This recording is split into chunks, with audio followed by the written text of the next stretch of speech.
Hey guys, welcome back to my series of videos where I discuss the Catholic faith, primarily aimed toward teenagers, and I try to get them to understand the faith at their level, although anyone else is certainly welcome to watch these. And so today I'm going to be discussing a recent discovery of mine, which I really love learning about psychology. I love knowing how the human brain works. I love being able to know how we as humans think, how we process information, how some people process information differently than others. And so the latest tool I've used that I've found the most reliable and the one that makes the most sense to me is what I call the Myers-Brigg typology indicator, which I believe that's actually what it's called, or MBTI. And I'm not really going to go in depth about what it is because there are better options out there than me, and certainly much more dynamic presentations than what I'm giving you here.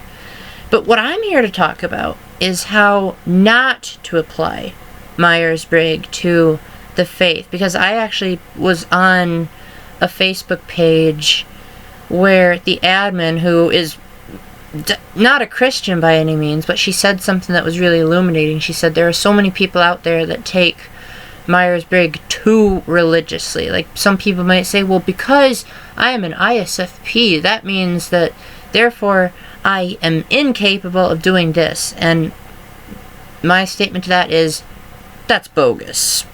You cannot say that you're incapable of changing if it's for God's will. So there's 16 types, and this video would be way too long if I talked about all of them. So I'm specifically going to talk about my type, and not so much our strengths, because believe me, we have them, and we need people like me to spread the gospel, but on how we need to sometimes go beyond our limitations in order to do the gospel message. So my type, in fact, I even have proof of my type right here. I took a test recently. I don't know if you can see it properly, but I got the ISTJ, and I've even got the percentages. So every test is different, but yet at the same time they can really help us know who we are and tell others like how we think, so that our interactions can be more meaningful and people can say, oh, okay, well, he's a judging type, so that means he technically prefers structure and order over going with the flow. On the other hand, I said that I would talk about ISTJ weaknesses and how that might hinder us from the gospel message. So for one, we are often known for using our logic and reason over our feeling side. And we're not totally devoid of feelings, because those are more like the ESTJs, where it's all work and no emotion. We have emotions, we just prefer to suppress them, or we might not know how to respond if a person is in an emotional crisis. We'll usually say stuff like, oh, well, let's think about this through and figure out how we can work this out, rather than saying stuff like, come here, you, let me give you a hug. ISTJs are known for having introverted feeling in their function stack, which for those of you that don't understand, an example I might give of that is an introverted feeler is typically one that has, their emotions are mostly on the inside. They're more aware of their own emotions than that of others. And feelings are often described as like the conviction of your own personal goals. And so an introverted feeler is likely to be kind of stubborn in accepting others' viewpoints. Whereas an extroverted feeler is more of a broader feeler, where they get more offended if someone else's feelings are hurt than their own. And as Christians, we are asked to be extroverted feelers, as hard as that may seem for an ISTJ to take others' emotional needs into consideration more than our own. So Jesus Christ himself is typed even by atheists as an INFJ, which, if you can understand the function order, that would be introverted intuition, extroverted feeling, introverted thinking, extroverted sensing. That's from most used to least use. And Jesus made great use of his extroverted feeling. Like, it was often said that he was moved with pity or moved with compassion when he saw the crowd. You know, he worries that the crowd might faint on the way back from his preaching. He gets indignant when the children aren't brought to him. And he's, of course, he's a man of emotion. He cries when Lazarus dies. And it's not necessarily because he was sad that Lazarus died. Obviously he was. But the gospel describes it as he starts crying because he sees the crowd crying. He has empathy for them. He has compassion. And it says he's deeply disturbed in spirit. And so he starts weeping because he sees the crowd weeping. And he realizes that's a human struggle, is sadness.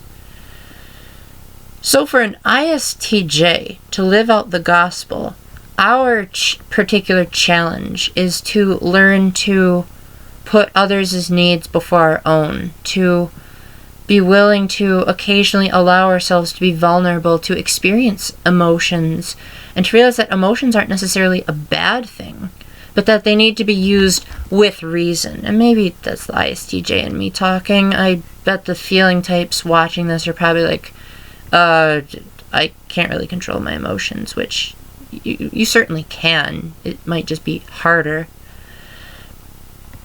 For us, we need to know, like, is there a reason for feeling this? Is this for the greater good, or is this me being selfish, or is this my self-perception getting in the way of the truth? You know, Jesus says, I am the way, the truth, and the life. And he actually broke his own stereotypes for the INFJ, because INFJs dislike conflict. INFJs also aren't really natural rule enforcers. They typically are the type that prefer to observe rather than tell people what to do. And Jesus very clearly had rules, and he told people, like, he said, like, you know, if you don't follow this rule, then God's going to toss you into the fiery furnace of hell. You know, that's not exactly something an INFJ is naturally gifted at. Unless I'm mixing them up with that other over-emotional type, INFJs are typically not the type of person that would stir up that much trouble. They're peacemaking types. They would want to avoid such conflict, but yet Jesus was willing to lay the smack down and say, these are the rules, follow them or else, which is something more my type is gifted toward. We're usually the people that tell others what to do. So if you're an ISTJ like me, or if you have a thinking preference, my challenge to you, without getting too in-depth on this, is to really know when there's a time and a place for using logic and reason, and for knowing that feelings might lead to subjectivity and not allowing us to use our best judgment in a situation.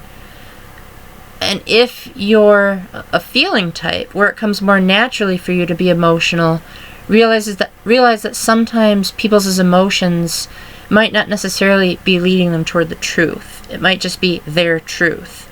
And with God, we're provided with one truth. You know, that's why we have the catechism. Because if we feel like something, if we feel like we're convicted or convinced of something, we turn to the catechism, because that has the answer. It's not just, I feel like this is right, so therefore I'm going to say that it is. No. The catechism is going to say that these are the right answers, spoken by a feeling type. So you can't say that it's all logic and no reason. We have the Bible to guide us in the right way. And so it's our job to accept that there's greater authority than ours. And as Christians, we need to balance out our strengths and weaknesses if we're going to be the best person possible. So while I would love to talk about this more in depth, because I could go on about this for eons, I want to try to keep this video pretty close to 10 minutes. So for now, make sure to, yes, use Myers-Brigg as a constructive tool of understanding people, but also be willing to move beyond your stereotypes and your limitations for the sake of the gospel. So until my next video, God bless, keep the faith, and stay epic. Bye.